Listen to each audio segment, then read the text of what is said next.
समय में लक्ष्मण एक युवा मछुआरा समझ गया कि इस गांव में ज़्यादा दिन टिकना ठीक नहीं है।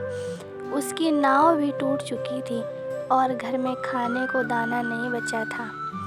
अब बाहर जाकर ही काम ढूंढना पड़ेगा, उसने मन में सोचा।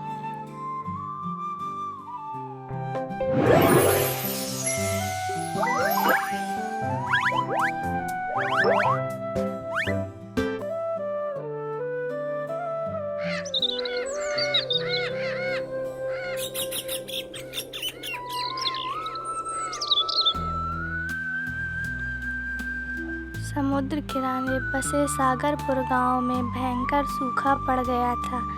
समुद्र में मछलियां कम हो गई थीं, नावें तट पर सड़ी पड़ी थीं और गांव के लोग भूख से बेहाल थे।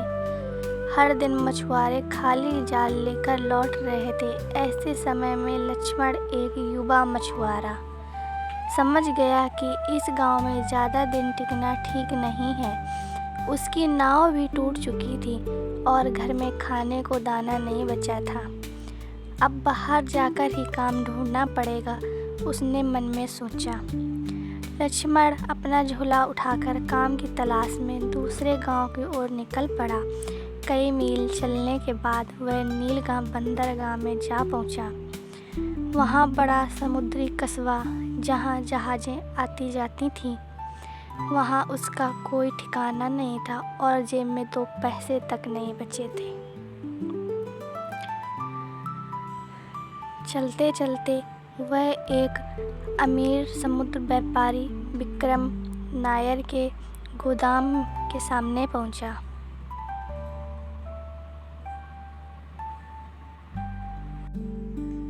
सेठ जी, मैं मछुआरा हूँ। हमारे सागरपुर गांव में सूखा पड़ गया है। मछलियाँ ख़त्म हो गई हैं। अगर आपके पास कोई काम हो तो मैं कर लूँगा। अरे, तुम्हारी हालत तो बुरी लग रही है। काम तो है पर भारी है, पता नहीं कर पाओगे या नहीं। सेठ जी, आप कोई भी काम दे दें, मैं मेहनत और ईमानदारी से करूँगा। अरे ठीक है। मेरे पास 50 बड़ी नावें हैं और 40 मछलियों की टंकियां हैं। तुम्हें रोज इनके नीचे जमा पानी निकालना होगा, रस्सियां ठीक करनी होंगी और सुबह शाम कामगारों को जल सामान देना होगा। महीने के अंत में मैं तुम्हें 200 रुपए दे दिया करूँगा और 2 वक्त का खाना भी मिलेगा। कर लोगे? लक्ष्मण ने सोचा, काम कठिन है पर भूखा रहने से तो बेहतर है। ठीक है सेठ जी, मैं कर लूँगा, पर एक आपसे अनुरोध है। मैं इस कस्बे में नया हूँ। क्या मैं आपके बोट शेड नाव के शेड में रह सकता हूँ? विक्रम नायर थोड़ी देर सोचकर बोले।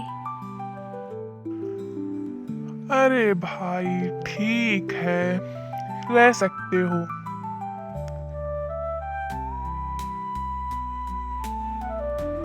तब से लक्ष्मण वहीं रहकर रोज सुबह सूरज उगने से पहले काम में लगा तब से लक्ष्मण वहीं रहकर रोज सुबह सूरज उगने से पहले काम में लग जाता। वह नावों की सफाई करता, टंकियों का खारा पानी बदलता और जल को ठीक करता। उसका काम साफ सुथरा और समय पर होता था। कुछ ही दिनों में विक्रम नायर उसके काम से खुश हो गए। एक दिन सेठ ने कहा, तुम्हारा काम बहुत बढ़िया है। नावें अब बेहतर हालत में हैं, मछलियों की टंकियां भी काफी अच्छी हो गई हैं। इसलिए आज से तुम्हारी तनख्वाह 400 कर रहा हूं मैं।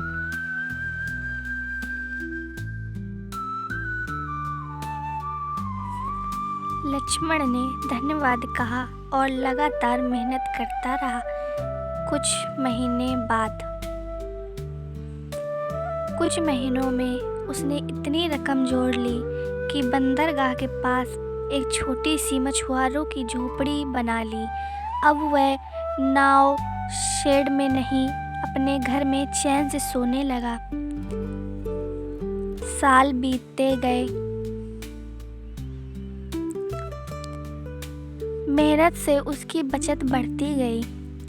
फिर एक दिन उसने सेठ से कहा, सेठ जी, आजकल बंदरगाह में चोरी बहुत बढ़ गई है। मेरे घर में जो पैसे हैं उनके चोरी होने का डर लगा रहता है। दिन भर तो मैं आपके पास रहता हूँ। अरे हाँ भाई, सही बात है, चोरी तो बहुत बढ़ गई है, पर एक जगह है सुरक्षित, बंदरगाह के मुख्य अधीक्षक रघुनाथ पटेल का घर।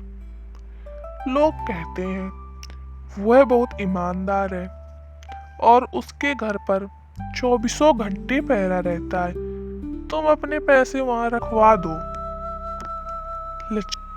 ठीक है सेठ जी, आज ही उससे बात करता हूँ।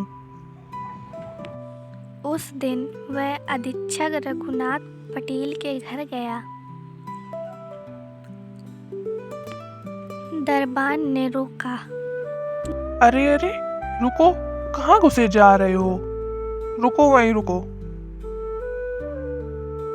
मुझे अधीक्षक से मिलना है, कुछ पैसे रखने थे।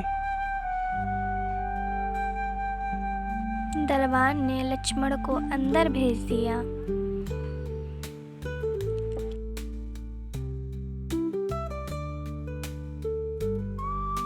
नमस्ते साहब, मैं लक्ष्मण हूँ, विक्रम सेठ के यहाँ काम करता हूँ। हाँ बोलो। मैंने सालों में बड़ी मेहनत से कुछ पैसे जमा किए हैं। बंदरगाह में चोरी बढ़ रही है तो मैंने सोचा आप सुरक्षित रख लेंगे। अरे तुम चिंता मत करो, पैसे मेरे पास बिल्कुल सुरक्षित रहेंगे। गिन लीजिए। अरे नहीं नहीं, तुम सेठ के आदमी हो, विश्वास है। लक्ष्मण खुश होकर घर लौट गया। 2 साल ऐसे ही बीत गए।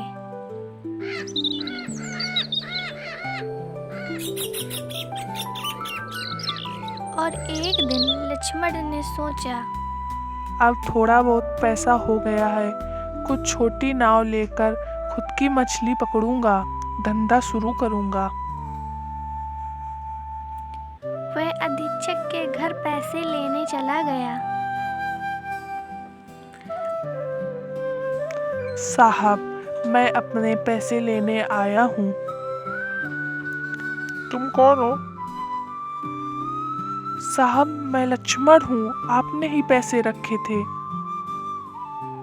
अरे भाई, इतने लोग आते हैं और बिना कागज के मैं किसी को पैसे नहीं देता हूँ। मेरे यहाँ सब लेन देन स्टाम्प पेपर पर होता है। तुम्हारे पास कागज है? हो तो दिखाओ।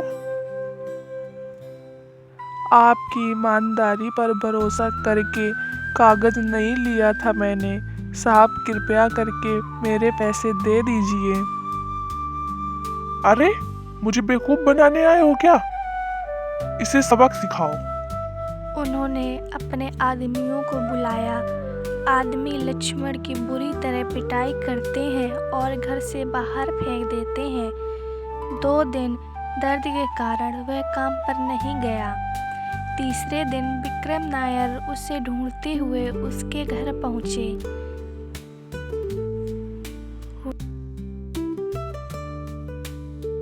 लक्ष्मण, क्या हुआ भाई?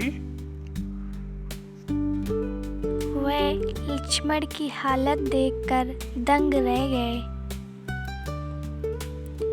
लक्ष्मण उन्हें सब बताता है। विक्रम नायर गंभीर हो गए और बोले, गलती मेरी भी है, मैंने ही तुम्हें वहां भेजा। पर चिंता मत करो, एक तरकीब है जिससे पैसे वापस मिल जाएंगे। विक्रम नायर उसके कान में सारी योजना बताते हैं। अगले दिन विक्रम नायर एक भरी लोहे का ट्रक जिसमें बहुत सारा पैसा भरा था उसे उठाकर अधीक्षक के घर पहुंचे। नमस्ते पटेल जी, मैं कुछ महीनों के लिए विदेश जा रहा हूँ। ये लगभग 70,000 है। डर है कि कहीं चोरी न हो जाए। क्या आप रख लेंगे? अरे जरूर रख लूंगा। तभी वहां लक्ष्मण आ गया। अधीक्षक उसे देखते ही डर से खड़ा हो गया। अरे लक्ष्मण, अच्छा हुआ तुम आ गए।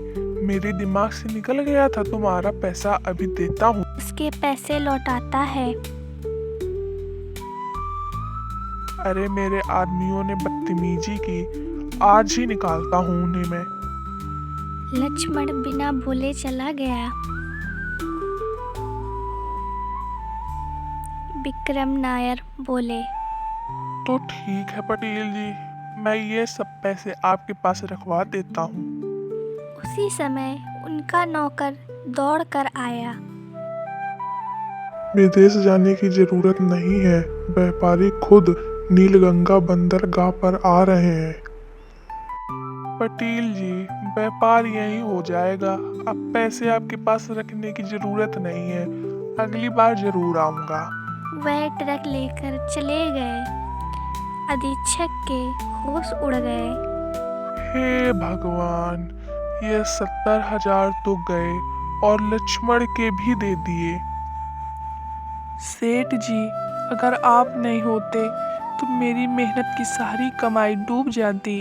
लक्ष्मण, मेहनत और ईमानदारी की कमाई कोई नहीं रख सकता, और जो लालच से लोगों को ठगता है उसका अंत हमेशा बुरा होता है।